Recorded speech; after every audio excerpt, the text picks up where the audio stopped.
Hello.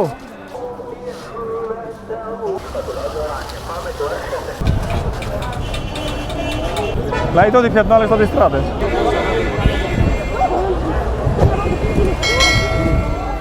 Salut și bine ați venit la un nou vlog. În episodul de azi mergem în cel mai mare bazar din Egipt, vizităm Khan el-Khalili, mergem în parcul Al-Azhar și vă arătăm cum arată traficul și haosul din Cairo într-o zi de weekend și la o oră de vârf.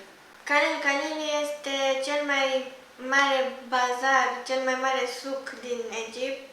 În limba arabă, v-am mai spus și în vlogurile anterioare, în limba arabă suc înseamnă bazar. Deci dacă vedeți undeva scris pe vreo hartă suc sau vă zice cineva de suc, să știți că e bazar.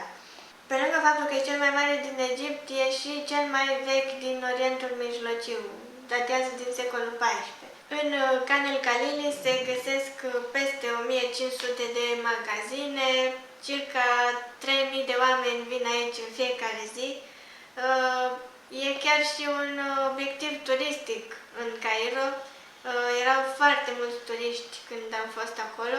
În bazar nu ne-am dus neapărat să cumpărăm ceva, pur și simplu am vrut să vedem care e atmosfera și am profitat de faptul că am mers destul de dimineață și până undeva în jur de ora 12:01 ne-am putut plimba în voie pentru că nu era foarte multă lume, erau mai degrabă turiști care se plimbau printre magazine și căutau tot felul de suveniruri și de obiecte locale și am putut admira și arhitectura specifică bazarului și tot felul de obiecte de artizanat.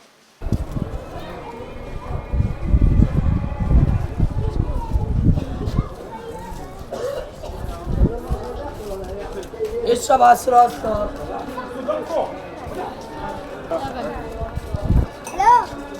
Hello.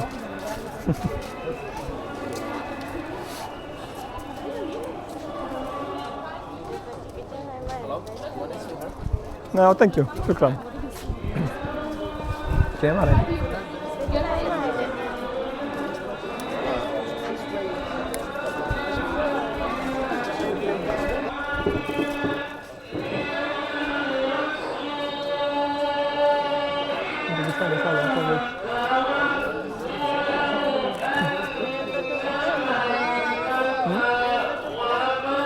C'è un colo? C'è un colo?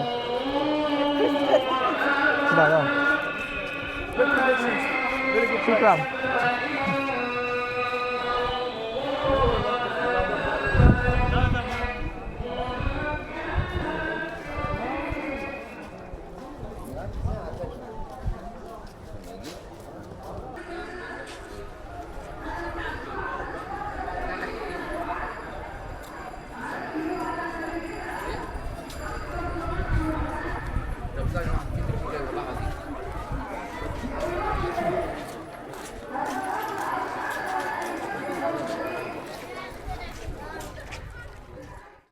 Prețurile sunt foarte bune comparativ cu alte locuri turistice din Egipt.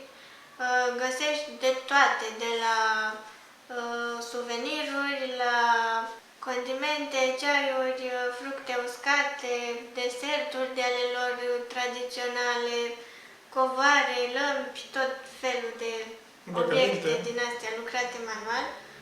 Și inițial eu cel puțin nu știam dacă vreau să merg, pentru că eram așa de sătulă de cum ne tot agasau oamenii pe străzi, încât mă gândeam că aici, într-un bazar unde chiar toți vând ceva, o să vină și o să tragă de noi și o să fug pe prima ieșire.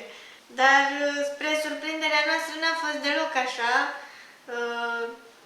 Intram în magazine, vorbeau cu noi, dar nu ne agasau așa cum eram obișnuiți. Ne dădeau să gustăm tot felul de chestii și ne dădeau și prețul corect, pentru că noi deja după o lună de zile cam știam cam care sunt prețurile și ne dădeau prețul corect, chiar dacă eram străini. Thank you.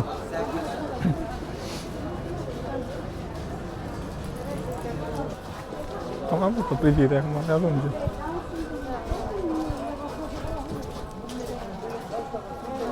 Hai pe aici, da.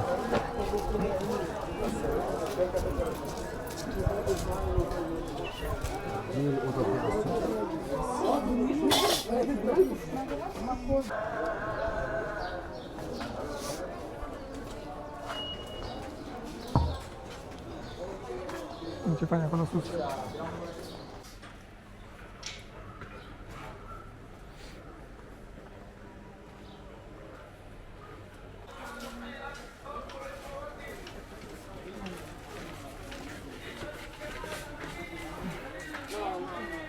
Ce faine sunt lămpile astea.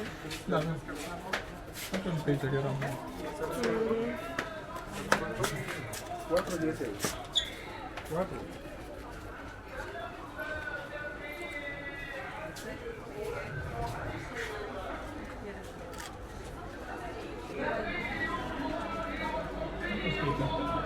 Cred că da.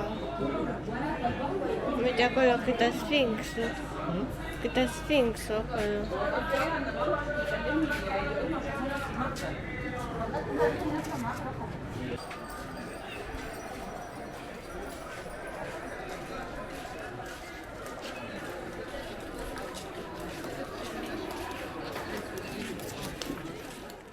După ce am ieșit din Khan el-Khalili, ne-am îndreptat spre parcul Al-Azhar, cel mai mare spațiu verde din Cairo. Era clar că orașul ăsta avea nevoie de un parc foarte mare. Au făcut la un moment dat și un studiu și au aflat cum că spațiul verde pe cap de locuitor era de mărimea unei amprente. Și atunci au dat seama că au nevoie de un spațiu verde și pe locul unde în trecut era o mare groapă de gunoi și de moloz, au construit în 2005 un parc cu o suprafață de 30 de hectare. Ca să intrăm în parc am plătit un bilet de intrare de 35 de lire egiptene de persoană. Da, se plătea intrare ca să intri în parc, dar taxa era justificată. Parcul era foarte curat, era totul foarte îngrijit, nu găseai un gunoi pe jos, era foarte diferit de restul orașului. La intrarea în parc, ca și la intrarea în alte obiective, te verifica în rucsac să nu ai lucruri periculoase, să zic așa, și în plus nu ți se dea voie să faci fotografii sau filmări profesionale. Deci, practic, aparatul foto trebuie să-l băgăm în rucsac și... Da, aici n-am înțeles de ce. Erau foarte mulți fotografi care făceau poze mirilor și bănuiesc că de asta. Să nu ți se... Să nu le iei pâinea de la gură.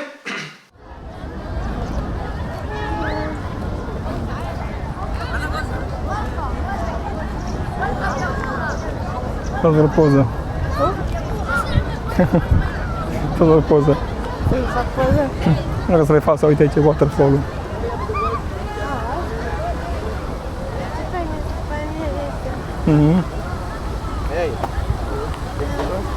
Hello. Sorry? Photo.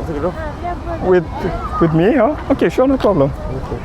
Da, și că nu sunt mașini și că pot să merg.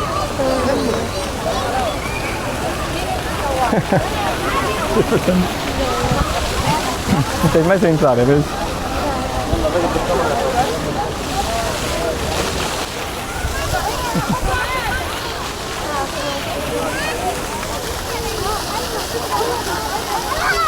Ce grățile mici.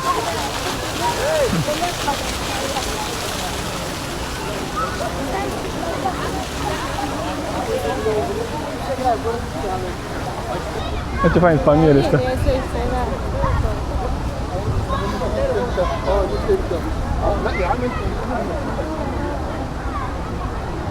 mișto pe aici.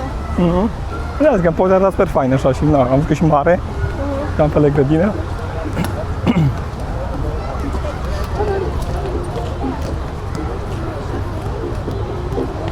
Mai ok că veni și ea, pentru că îi vezi pe ei așa. Da, da.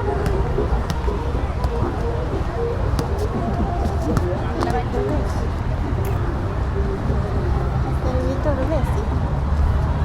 Nu vreau să fie Messi, vreau să fie Salah. Cine? Salah. Așa este lor. Da, păi ăsta se joacă la Liverpool. Deci e bun din lume. Era și o zi de weekend și am putut să vedem cum își petrec localnicii timpul liber. Se relaxau, se plimbau, făceau picnicuri, copiii se jucau.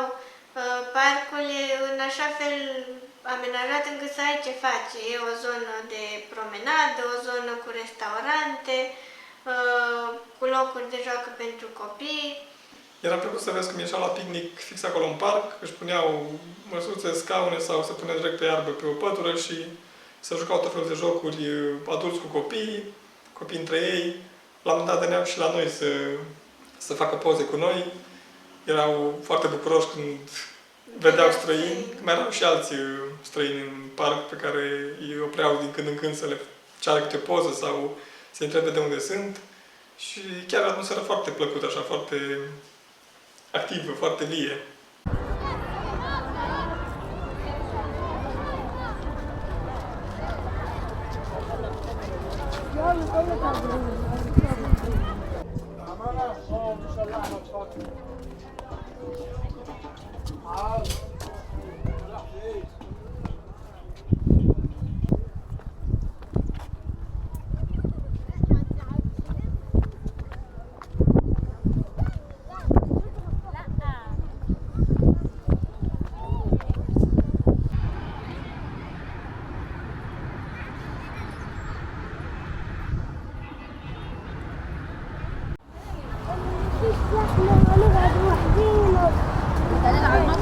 E fain parcul, da. Mă miram să n-avea chiar niciun parc și ei mai de Doamne ajută.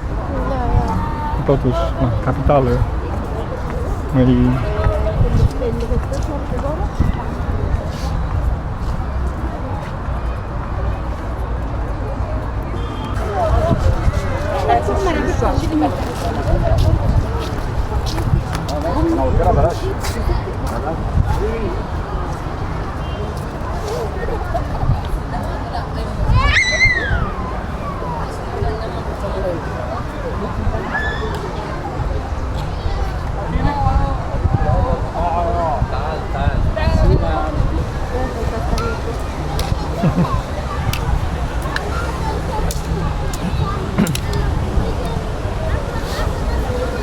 Sper că i-am prins. Sper că i-am prins.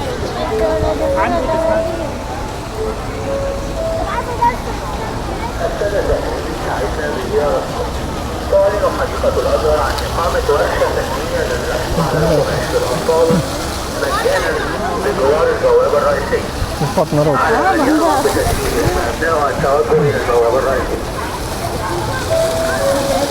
Și pasărea. Și pasărea și nevasta. Sunt și acolo la intrare.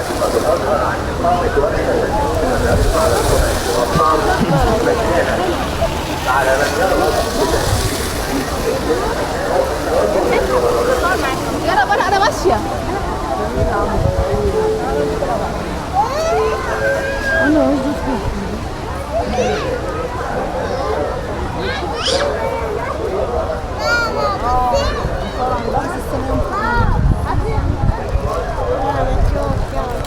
Adică? și așa frumos. Cine, fetițele? Da. Așa și ochi mari și albaștri, cu genele alea lungi. Nu e ca ochi albaștri, pentru că ochii negri, adică că tu ești Da, dar mai închis. vezi și... Hai vezi, da. Uite încă o tine, sau altă înversă. Și noi. Da, hai.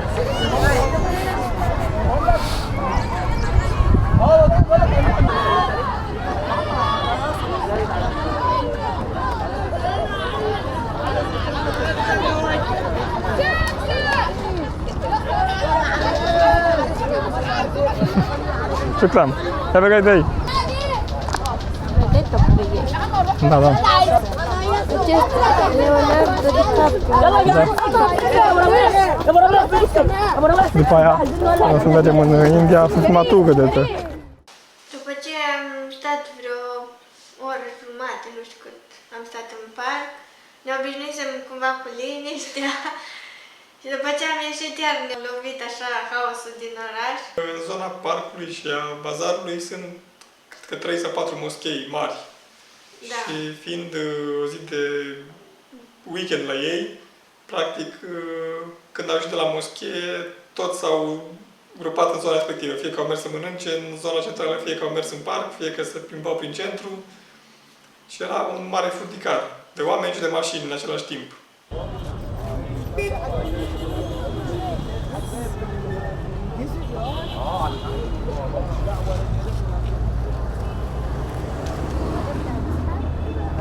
Totodată erau tarabe peste tot. Era un fel de piață care nu înțelegeai unde începe și unde se termină. Nu știam dacă e o piață permanentă cum e Canel Calili sau era pur și simplu o zi de piață, dar efectiv era plin de tarabe în mijlocul străzii, oamenii mergeau, mașinile se strecurau așa printre oameni, nu înțelegeam ce era acolo. Ne venea și câte un animal, nu știu, ori un cal, ori un băgar. Da. على الصبرت طبيعي الصبرت طبيعي Da, da. الو فيرا Veți lua câteva? الو فيرا Oh, great! الو فيرا بص فوتوناتو اوريك الحدث Shukran! تعال الصبر يا ابو صور ايوه صور تعال صور Da, da. Asta mi-e de când.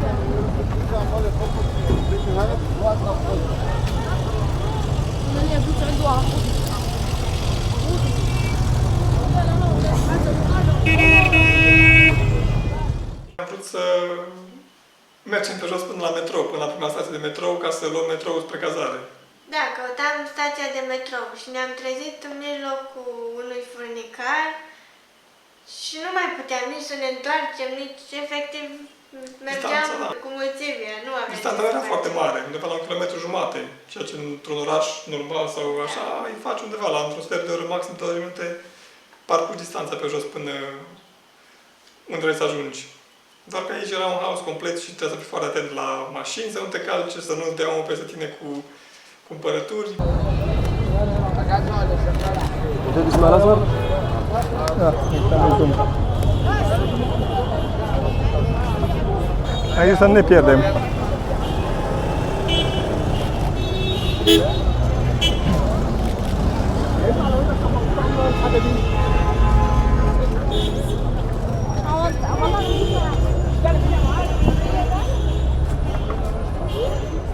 Dacă asta e fain, aici e fain. Da. Păi asta nu te arăta toată lumea până acum.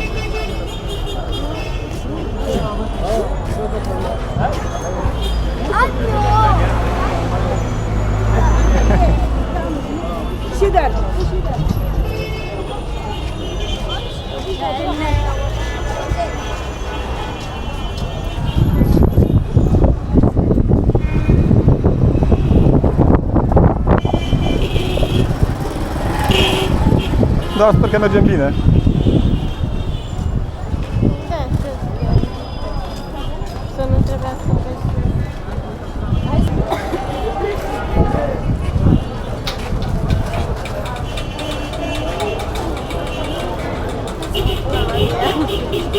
Ai grijă. Asta e stradă, ce dai seama, nu? Ce-i? Asta nu e pietonală. Nu, ce pietonală. La ei tot e pietonală și tot de stradă.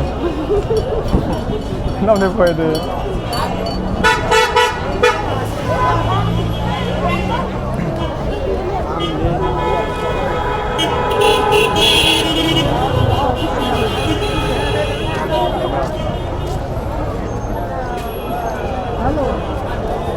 انا خارجه انت فين؟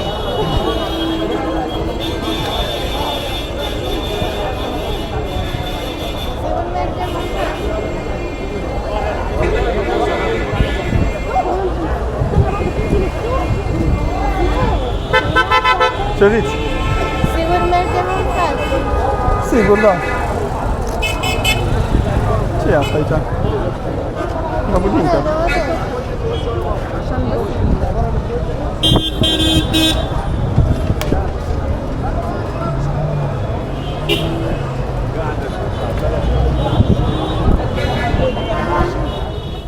Oamenii chiar ne-au surprins că ne vedeau pe acolo, pentru că nu foarte mulți turiști ajung în...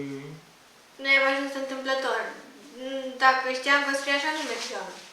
Da, până acolo am umborul, când ne-am la cazare. După ce ne-am trezit în mijlocul mulțimii, nu mai puteam să ne întoarcem, adică trebuia să mergem în față și la un moment dat ieșeam din mulțimea aia. Într-un final am ajuns la stația de metrou Da,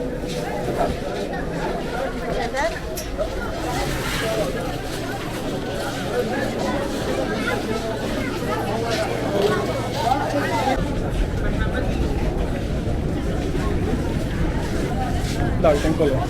Tot. Uite mai târziu la 4, stație.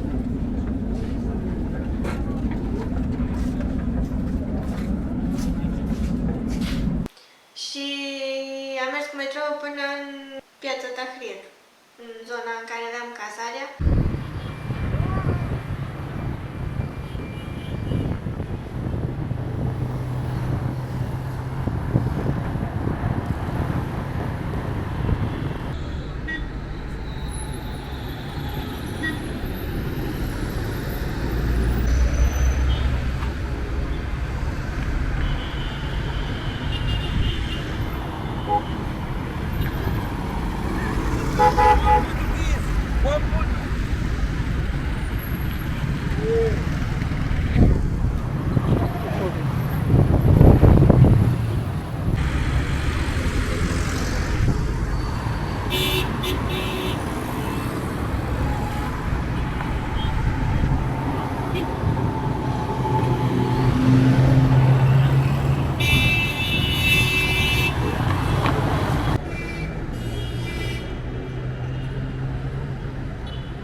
Cu vizita la bazarul Khan el Khalili și parcul Al-Azhar din Cairo, practic se încheia timpul nostru în Egipt și în ziua următoare aveam zborul spre casă.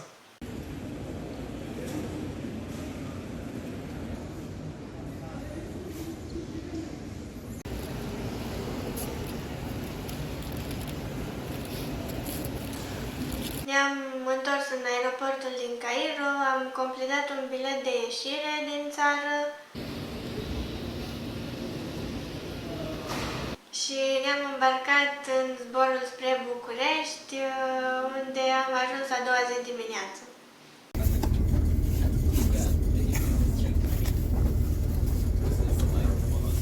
Cam asta a fost călătoria noastră în Egipt. Sperăm că v-a plăcut seria de episoade și că ați găsit informații utile în fiecare video. O să încheiem seria de episoade din Egipt cu încă un video în care încercăm să aducem împreună și să structurăm cele mai importante sfaturi de călătorie în Egipt pe cont propriu, așa cum am făcut noi. Vă mulțumim că v-ați uitat până la final. Și ne vedem în următorul video.